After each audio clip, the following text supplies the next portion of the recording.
Real-Time Protocol, o protocolo de mídia em tempo real. Os objetivos desse capítulo são mostrar a importância do RTP, como identificar os protocolos de transporte e mídia e suas funções, como identificar os parâmetros de negociação de mídia entre dois User Agents SIP. No capítulo anterior a gente viu como a voz era codificada na forma de dados. Agora a gente vai falar um pouco mais sobre o RTP, que é o protocolo que carrega a parte de mídia. O RTP é um protocolo muito importante porque ele está presente em todos os protocolos de voz sub IP, como H323, MGCP, SCCP. Então vamos conhecer um pouco mais do RTP. O RTP foi definido pela IETF na RFC 3550. Seus principais propósitos são identificação do tipo de payload, sequenciamento de pacotes, marcação de tempo, que é o timestamping, monitoramento da entrega. O RTP não garante a entrega ou a sequência dos pacotes, mas permite identificar os problemas. Ou seja, o RTP não vai colocar os pacotes de voz na ordem correta para tocar o áudio de voz, mas se ele identificar um fora de ordem, ele vai descartar.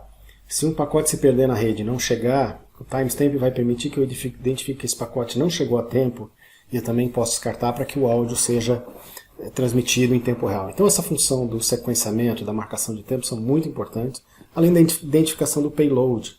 Payload é G729, G711, que tipo de codec, que tipo de áudio e vídeo esse RTP está carregando.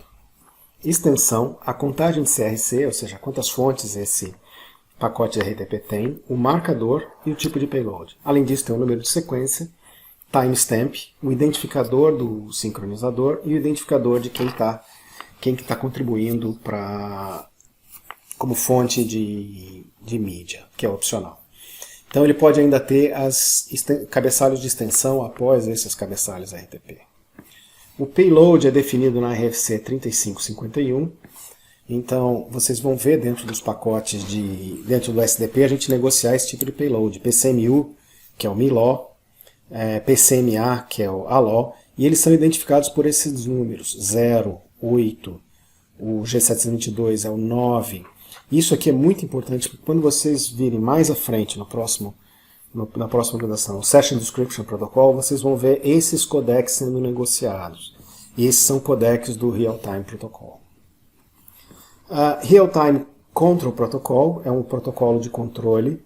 Ele retorna informações de feedback na qualidade da qualidade de distribuição de dados, principalmente Jitter e Packet Loss, ou seja, a perda de pacotes e a variação do atraso, a variação da latência, são controlados no RTCP.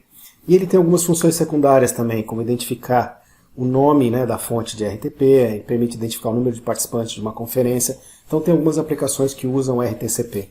Algumas aplicações de vídeo fazem a parte de sincronização de quadros usando o RTCP. Já vi algumas aplicações de videoconferência usando o RTCP. E ele usa um par de portas separadas do RTP para o transporte.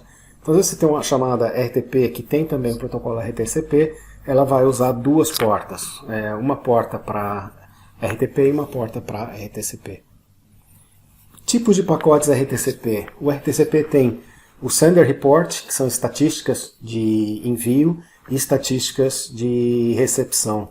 É interessante que quando a gente avalia a qualidade de voz de uma chamada, a gente vai avaliar a qualidade de transmissão e a qualidade de recepção. São dois índices separados, diferentes do restante. SDS são itens de descrição, que podem incluir o CNAME. BY indica o fim da participação, isso é na parte de controle de conferência. E API, tipo de pacote de RTP, API são funções específicas de uma aplicação. Então algumas aplicações usam o Real-Time Control Protocol para ajudar no controle da aplicação. Em resumo, nesse capítulo você aprendeu por que o RTP é necessário na comunicação multimídia, ou seja, ele faz o sequenciamento e o timestamping, que são as duas funções essenciais, identifica o payload, faz sequenciamento e a temporização do pacote. E qual o papel do RTCP? Ele faz identificação do nome da fonte dos dados, gera feedback de qualidade, jitter, que é a variação de latência e perda de pacotes, permite ainda algumas funções acessórias, como contar o número de participantes de uma conferência, controlar o número de participantes e passar alguns dados específicos da aplicação. No próximo vídeo, a gente vai falar um pouquinho sobre o Session Description Protocol.